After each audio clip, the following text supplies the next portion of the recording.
People, Marco here, and this time around we're going to be doing the pulse setup. So it's a brass pulse mod with the pulse stripper, and this is an 18650 config. I'm going to talk about the mod a little later, but the real highlight here is going to be the Atomizer. That's where all the magic happens. So I'm going to show you how it hits, how it performs, and then we're going to take it apart, alright?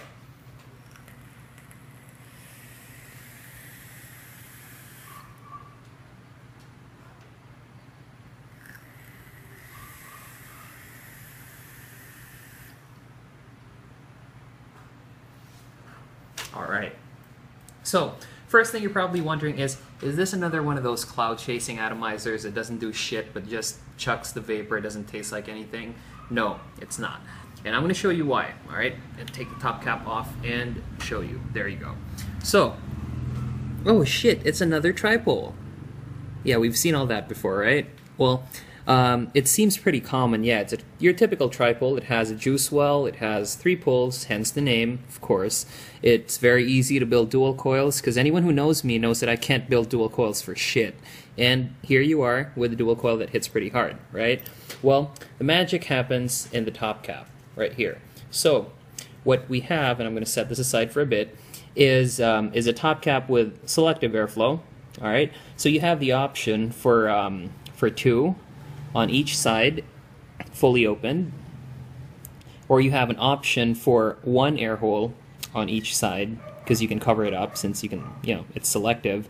Or if you're a single coil type of guy, you can just use the center one right here, unobstructed. It's at about I'd say 2 millimeters, maybe.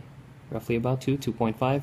Well, anyway, size isn't really that big of a deal because the real magic happens inside. And I'm going to move the boxes as well. So, this the way that the air feeds, if you've noticed, most tripole atomizers have the air holes situated right here across where your coil would be. So your coil is here. When the top cap goes on, you'd expect the airflow to come right here around the center of the top cap. But for the pulse, what we have is it feeds from the top into the magical chambered interior. See? So what happens is as you take your draw, as you take a hit, the air feeds in through the top channels right here. Okay? The air feeds through the top channels over here. It funnels directly into your coil, which is situated in front over here, so in this case right underneath where the air is coming, and your inhale takes it right through this chambered section over here straight into your drip tip. So you're getting maximum flavor retention because of the nature of the interior. You have the top cap, which looks tall but is actually pretty short because of the chambering right here. You have these little pie-like protrusions or obstructions here where the airflow is channeled, and it goes straight right in there. Hence the flavor retention, the warmth, and the overall vapor quality, not only in terms of your vaping experience with the flavor and things like that, but you're also getting nice big plumes without compromising the flavor and throat hit quality. So why is it such a big deal? Because it's actually, I believe, the first of its kind. It took a tried and tested concept like the tripole and innovated where it really matters, which is the top cap. Because atomizers are, they're pretty much cut and dry, pretty much cookie cutter. I mean, almost everything out there now is a 22 millimeter tripole. They just vary based on the size of the deck or the size of the holes or how the poles are oriented and things like that. But the magic happens in the top cap and in the chambering for this particular atomizer. I'm a big fan of it because of the way it retains the nicotine quality. What I was vaping was 6 mg. So I got some overdose 6 mg right here, and that's what I was hitting on it. And it was functioning pretty well. I mean, I'm getting legitimate 6 mg throat hit. If I go 12, I wouldn't be able to blow clouds like that, but I'd be getting a really solid rush, and I'd be dizzy after about 5 minutes. So that's why I didn't go for that for this video. So how does it take apart? Maintenance is pretty easy on it because everything just comes apart seamlessly. So you have the threaded top ring, which serves as a lock for the airflow. and the brass tube just slips out like that, and that's where the selective portion comes in. So just hang on a bit. I'm going to wipe the top cap down so you can get a better view of it. There you go. So it's pretty tall for the top cap, but most of it is obstructed by the airflow control ring. So you have the option to either orient it with a single air hole like that, so everything else is covered up. You can get one air hole per side, which is pretty tricky to get, but you know, you're going to get the hang of it once you get a hold of it. So orienting it with one air hole per side, it looks like that. If you have coils that aren't, if you have a dual coil setup that isn't too hot, you know, I'm using twisted 32 millimeter on either side. A friend of mine drill twisted these, so there. And you have the option to go all out, you know, the whole 9 yards. You want to go chase clouds, you can get 4 air holes, fully ventilating it, giving you a nice solid plume of vapor coming out. So this sort of design basically dispels the myth that you have to choose one or the other. It dispels the myth that you can only get flavor or vapor. This one gives you the option to actually have both. And why do I like the way that the top cap and the airflow work together? Because unlike others that have brass top caps, we all know that brass isn't exactly the friendliest thing for you to be inhaling. It's not exactly something you want to breathe in like oxygen. What you have is a stainless steel top cap in its entirety. I believe it's 304 grade, that's what I'm told. 304 grade, and this is simply a ring. This goes on the exterior, so you don't have to worry about actually heating it up, vaporizing portions or shards of the brass or whatever. If you have any that chip off accidentally, you don't have to worry about that. So this thing threads on nice and tight. You can lock it all the way down.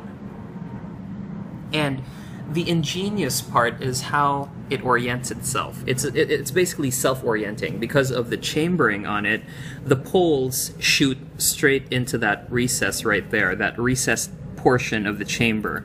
So it's pretty easy to screw on. You might think it's a bit tight, but once you get it down, it just locks on like that. It snaps on, you can pull it off, and it's not, it's held down by an O-ring, you've already noticed that, but it doesn't snap off too easily, and since it uses a selective air hole, plus the fact that the air holes are oriented on the top, I have had 0 leaking problems with it, which is a big deal. Okay, I don't want it in my bag, dripping all over my wallet, giving the bus driver wet money, paying McDonald's some wet money. That's shit. I don't want to do that. You know, it's embarrassing. I mean, it smells good. Yeah, it does. But I've never had that problem with the Pulse, so I'm pretty happy with that. Now, the second part of the whole magic of the whole Pulse experience is the mod itself. Well, as you can see, it's they look really sexy together. I mean, they were made for one another. Check it out. See? And again, this is a natural fading on it. It doesn't look like this fresh out of the box, okay? So this is it's pretty old. It's serial number 87. My birth year, hey. Well, anyway, this is what the mod is, basically. So right now I have it on 18650, but these things actually snap off. It has extra tubes. One goes on for 18490 config, the other one for 18650. So the beauty of it is that it's really small, it's really compact. If you flush it down with an 18350, it looks sexy as fuck. There you go. And you can easily adjust it from the bottom. See? So having it down with a small tip, let's get a nicer tip. Where's that? Oh, there it is. Let's put a cadena on it there. See? There you go. Really compact. But the real magic, as I was talking about, is the pins and the contacts that it uses. Oh, one more thing. The thread is reverse locked, so it's a lot easier for you to screw it out. So you know how sometimes when your mods heat up, it constricts because it's metal and all that shit? It's easier for you to force it out because it doesn't go the same way. You can easily unscrew it in the opposite direction if it tightens up, which actually only happened to me once. Okay, so this is what the contacts look like. Where is the top cap? There. These are rhodium plated, so some old school vapors may realize that rhodium plating was also used for the Precise Plus. Yeah. So that accounts for why it hits like a motherfucker. Alright? It hits really hard, and it uses magnets for the firing. I'm not going to take it apart because I have a bit of a hard time putting it back, but it's fairly easy. It's fastened down by 6 round magnets. Alright, they're hollow round magnets, so they're rings, okay? You put 4 on the bottom, right here. 4 go onto the firing pin itself, and another 2 go into the recess right here, underneath the pin. So maintenance, it's pretty easy because you don't have to worry about vaporizing your springs or anything like that. And I've torture tested this for, well, a good 3 or 4 days on severely sub-ohm builds. I mean, I've had them on, the lowest I went was about a 0.2 or a 0.3. And I got, the magnets don't lose their polarity. And I don't need to worry about vaporizing any springs or anything like that. So that definitely is a huge plus. It's very easy to adjust the tubing on it because everything just screws on seamlessly. It doesn't look seamless because the other portions have faded ahead of the others because of storage. But if you notice, if you look at it, it looks tubular. You can't even see the separations. It's a seamless fit. Why? Because I'm told by Eric that when these are manufactured, one set is made in its entirety. The machine threads it all on its own, one piece per production. So it's not like they mass produce one portion and then another and then they just screw it on together. The seamlessness comes from the effort that it takes to actually produce these mods. So why am I talking to you about how they're made? Because the pricing on it is at 4,100 pesos. That's SRP for the brass version. What I'm trying to drive at here is that there are mods out there with justifiable prices. Others would complain of vapor rape or shit like that, that some mods are overpriced. You know, yes, it's true there are some out there, if I may interject my own opinion, yeah, there are some that are, but you gotta hand these people, you know, credit for the effort that they put into it, because it may seem like a tube mod, it may seem just like a tripole, but the interior and the labor of love that goes into it, that's something else. So this is actually the second rendition of the Pulse mod. There was a run that was released previously for the stainless steel version. It was it looked a lot like a Caravella. Okay, I have to name drop because that's that was the common opinion back then. But this took the design, simplified it, and just basically pimped it out. It has the RM engraving for Relentless Minds, which is the name of the group that creates this. It has a serialization on the bottom right here, and the Pulse logo right down on the bottom. So regardless of what config you're using, the logo is there. It is very prominent. And one last thing, the cool thing about the magnetic the magnetic firing is that it can support its own weight. It's not auto firing. You'd hear it hiss. I mean, listen. You'd hear it. Leaving it standing like that, even in 650 config, and the pulse stripper is pretty heavy. I mean, with a top cap that thick, you'd expect it would auto fire, but we're not getting any of that shit here.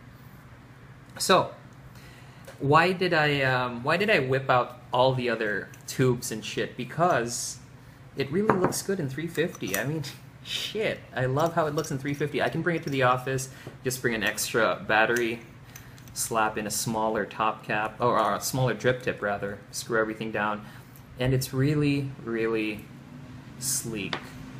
There. I wouldn't vape it this way because I got a dual coil on it, but look at how small it is. Relative to an 18650 battery. Relative to a 30 ml juice bottle.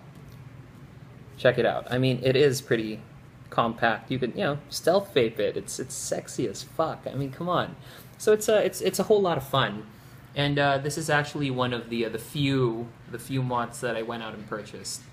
So did I with the dripper. It's you know, people say it's the year of the dripper now, and I'm kind of inclined to agree. I mean, I'm a tank guy. Everyone knows that, but you know, I can forego the inconvenience of having the drip if I'm able to get retention like this, flavor retention like this.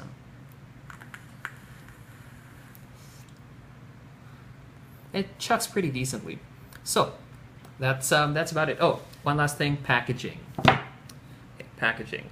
This is what the pulse stripper comes in. So the whole atomizer just sits in here. It's a nice, sleek cardboard box with the logos on it and all that. The pulse stripper goes for 2,600 Philippine pesos, by the way. The mod comes in a less attractive box. I'm sorry, Eric, but it is less attractive, but serves its purpose. I mean, come on. You're gonna whip it out, you're gonna vape it. You're not gonna go around carrying the fucking box around, right? So, you know, I just wanted to show you what it looks like so that you know what to expect when you go out and purchase it. So, that's the Pulse setup for you. I believe they're coming out with another Genesis pretty soon, so consider this a bit of a teaser so that you guys would realize that, hey, Filipino modders make good shit. So, that's about it for the Pulse setup. Pulse stripper and the Pulse M, Pulse mod.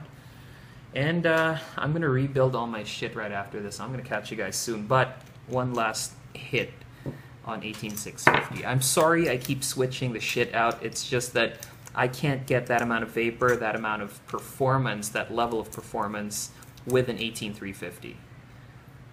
We got to go VTC on this motherfucker, and you guys are going to enjoy it. So, here you go.